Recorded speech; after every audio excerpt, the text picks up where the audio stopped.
There was a time when you could spot a watch factory worker just by watching her walk home at night because she glowed.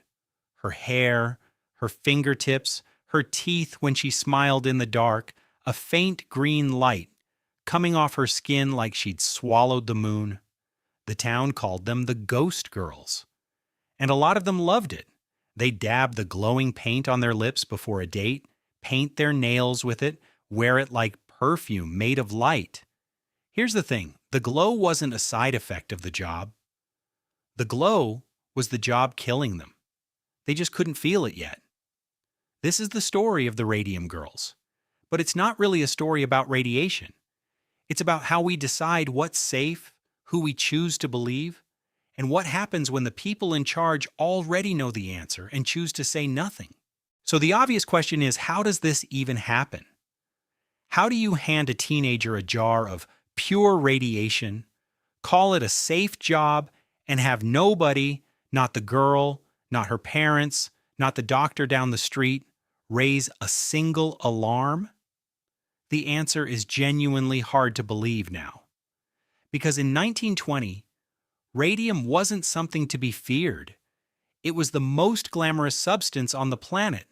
And I mean that literally. At the time, radium cost around $100,000 a gram, and that's well over $1 million a gram in today's money, which made it, by weight, one of the most expensive materials on Earth.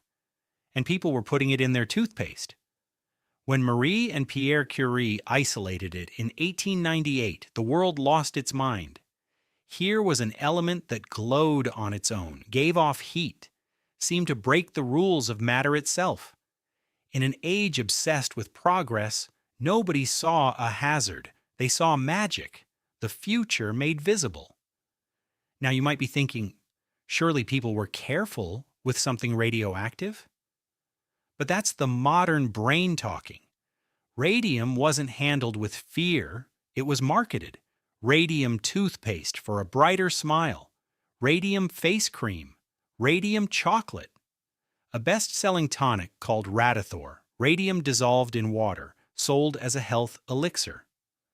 A wealthy socialite named Eben Byers drank it by the case because he swore it made him feel young. It made his jaw fall off. He died in 1932, and they buried him in a lead-lined coffin. That was the world these women walked into. Radium didn't whisper danger, it shouted money, health, modernity. So when factories opened offering good pay to paint glowing numbers on watch dials, the kind a soldier could read in a dark trench, teenage girls lined up. Clean work, prestigious work. And the paint they were promised was completely safe. The paint even had a cheerful name, Undark. Radium mixed into a luminous compound. Used to hand paint numbers so small the girls needed a brush with a perfect needle tip. And here's the detail that changes everything.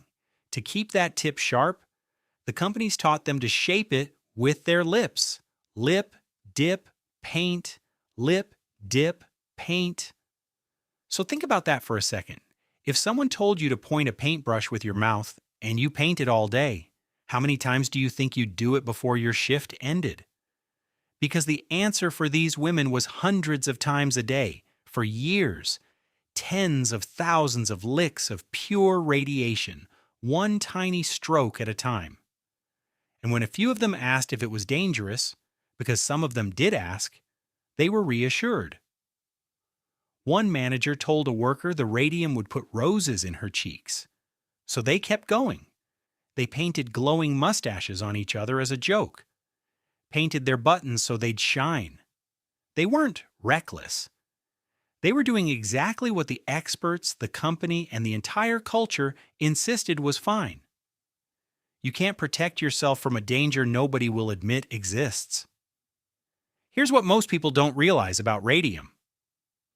Your body physically cannot tell radium apart from calcium. They're chemically close enough that your own skeleton reaches out, grabs the poison, and locks it into your bones, thinking it's doing you a favor.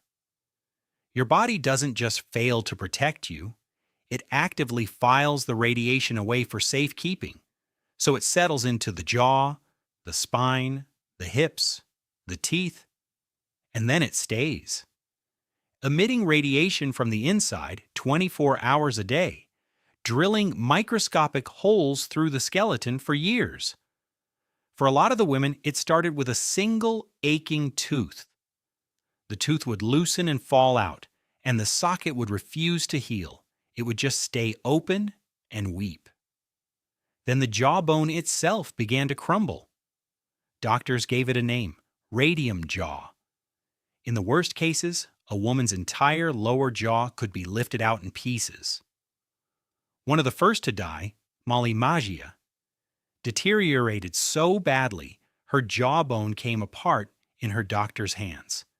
She died in 1922 in unimaginable pain, and her death certificate said she had died of syphilis.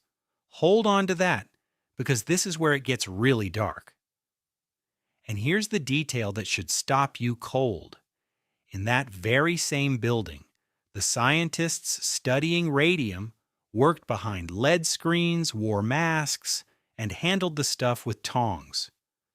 The knowledge that radium was lethal wasn't missing. It was just kept upstairs, away from the girls licking it off their brushes. When the women started dying in clusters, dozens of them, the same impossible symptoms, the companies didn't investigate. They deflected. They funded studies, and when the results came back inconvenient, they buried them. And in several cases, they let a rumor spread that these women had syphilis, a socially destroying diagnosis at the time, because a disgraced, dead woman doesn't file a lawsuit. Blaming the victim wasn't an accident. It was the plan. And here's the psychology that keeps repeating across history. When an institution profits from something, it stops weighing evidence honestly. It develops a kind of motivated blindness. Every manager could tell himself a comforting story. The girls are just sickly. It's a coincidence. The science isn't settled yet. Nobody had to be a cartoon villain. Each of them just had to look slightly away at the exact moment that looking directly would cost them money. And somehow that ordinary, shared cowardice is more chilling than one evil mastermind. Because it's so human. Now you'd think the moment these women had proof, the courts would move fast. They didn't. The system was built to protect the company, and it showed. Grace Fryer, and the woman who led the fight, spent 2 full years just trying to find a single lawyer willing to sue the U.S. Radium Corporation. 2 years. Sit with what that tells you about who the law was designed to shield. And the whole time, the clock was running. Not a legal clock, a biological one. These women were dying while the case crawled forward. When 5 of them finally reached court in 1928, several were too sick to raise their arms to take the oath. They were disintegrating in public in front of the newspapers, fighting for a settlement that was almost insultingly small. But it mattered. Because for the first time, a company was being forced to answer for a disease it had knowingly handed its own workers. A few years later in Ottawa, Illinois, a woman named Catherine Donohue pushed a nearly identical fight even further, testifying against the radium dial company from what was basically her deathbed, weighing around 70 pounds. She won, and then she died. Poisoned and abandoned, these women spent the last of their strength building something they'd never get to use themselves, the right of a worker to hold an employer accountable for making them sick. And here's where the tragedy turns into something almost mythic. The women's own bodies became the evidence. Scientists measured the way radium behaved inside them, inside living, dying women, and that data became the foundation of modern radiation safety standards. So when the Manhattan Project started building the atomic bomb barely a decade later, some of the safety limits that protected those workers came straight from what was learned from these dial painters. Let that land. The women who were told radium was harmless ended up writing the rulebook that protected the people who built the bomb. And there's one last thing. Radium has a half-life of about 1,600 years, which means these women are, in a sense, still glowing. If you walked up to their graves today and held out a Geiger counter, it would click. It'll still be clicking centuries from now, long after everyone watching this is gone. They carried the future in their bones, and it never left. Now it's tempting to watch this and feel a little safe, a little superior. We'd never fall for radium toothpaste. We know better now. But that's the wrong lesson. And honestly, it might be the dangerous one. Because here's the uncomfortable question. What are we swallowing right now? Happily, confidently, because the experts and the ads and the culture all say it's fine, that our great-grandchildren will study in horror? What's our radium? I genuinely want to know what you think it is. Tell me in the comments. The danger was never the glow. The danger was the certainty, the quiet, total confidence that anything shining brightly enough must be good for us. The Radium Girls weren't foolish. They trusted the authorities, the science, and the culture of their moment. The exact same things every one of us trusts every single day, because we have no choice. What they left behind wasn't a warning about radiation.